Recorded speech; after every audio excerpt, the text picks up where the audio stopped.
This video is about how our definition of beauty has to change.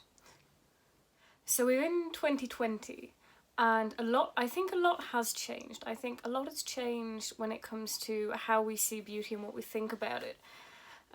We're seeing a lot of very androgynous models on the catwalks now. We're seeing a lot of them in fashion, and so the way that gender is being portrayed to us is very different. But I think that we still have quite a long way to go.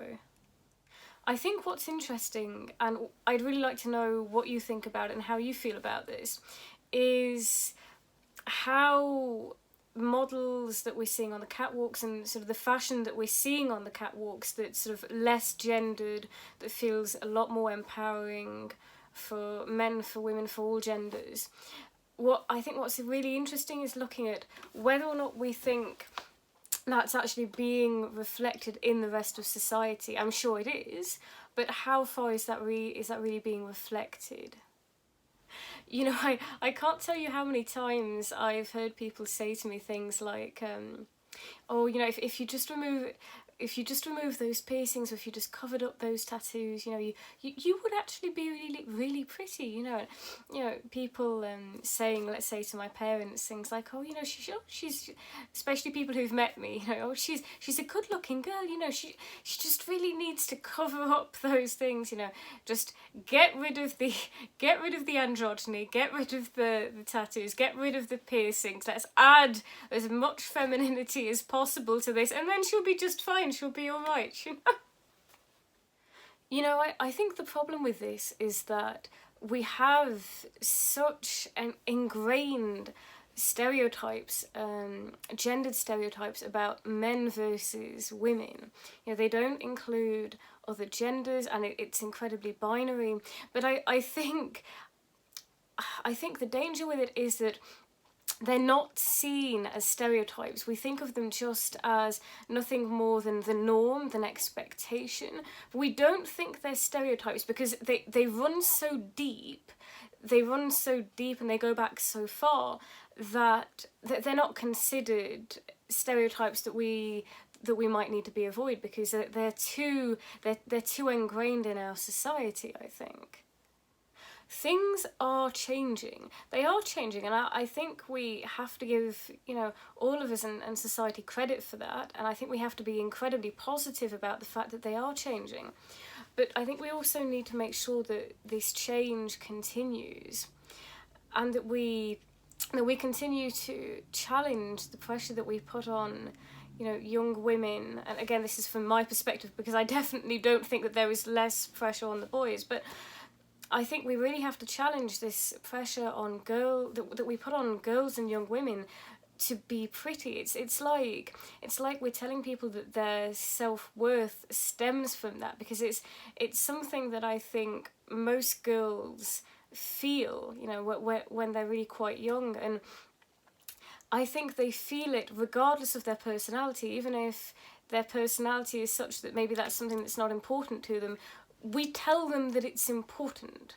I think that society tells them that it's important, and when we put a focus on being pretty, and when we relate the concept of being pretty to girls in particular, you know, not to all genders, not to the boys as well, just to girls and to women, I do think that it gives the impression that a lot of your self-worth does and should stem from being pretty, and it doesn't.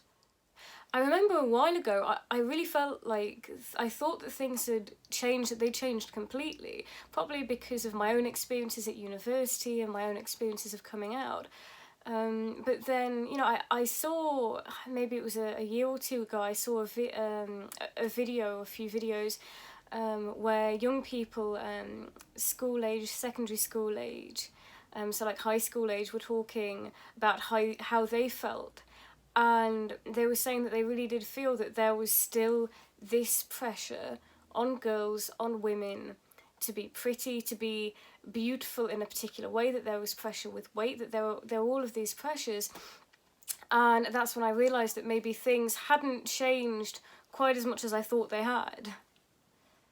I think when it comes down to the idea of being pretty and being beautiful, I think the real problem with it is the focus on the desirability of others. So how do you measure pretty? How do you measure beautiful? And I think what's happened is so many of us try to measure whether or not we're pretty and whether or not we're beautiful based on the perceptions of other people, based on whether or not the majority of the population would consider us to be desirable, would consider us to be pretty or beautiful. And that's the problem with it. That's the problem, because our beauty, whether or not we feel beautiful, it's individual. It's individual to the person. What might make me feel beautiful might not be the same thing that is going to make you feel beautiful, because we're all different people, and so we want to express ourselves in different ways. One of the huge things that I really think needs to change is gendering. It's the way that we gender these concepts, because we're placing these concepts on people, and I think one of the huge problems is that it's perceived that there are, even still now, different expectations to a certain degree for men and for women, for boys and for girls, and we're splitting it, we're making it really binary, and we're assuming that boys are going to fit this particular, can you even call it a stereotype? Because like I said, it's just so ingrained, but there are expectations that women are going to care about being pretty, that they're going to care about being beautiful, and that boys are not going to care about it, and that's not important for them. But they have other pressures, so they have to sort of they have to try to be strong, and they have to keep things together, and we're putting different expectations, we're sort of splitting things down the middle, and we're saying, okay, these are the expectations for you and these are the expectations for you, and it just doesn't take into account individuality, the individual person, their personality and who they are. And I really think that we need to start questioning this. I really do. We are seeing change. Things are changing, and they are changing for the better, and I think they're changing in a really positive way. We need to keep that change going. I know I've said that I know I've questioned whether or not fashion at a higher level, whether or not all these models that we're seeing, whether they actually reflect what's happening in society. I think maybe in some ways they do and in others they don't. I don't think that in the rest of society we're necessarily quite as advanced. I don't think everywhere is quite as accepting.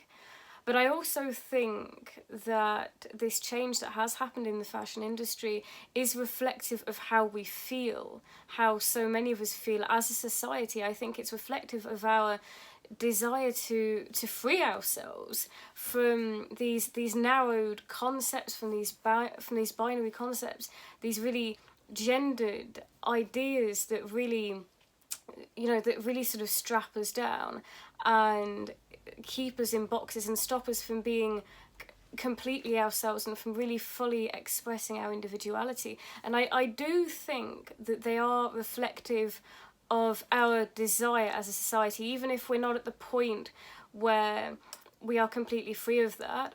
Even if society isn't at the point where everyone feels totally free to dress and express themselves however they want, I think that it still represents a desire for us to free ourselves in that way.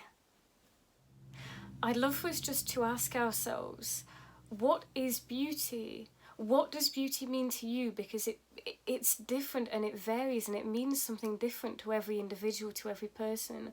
So I'd really love to see people challenging the stereotype of what beauty means, and just asking themselves what it actually means to them.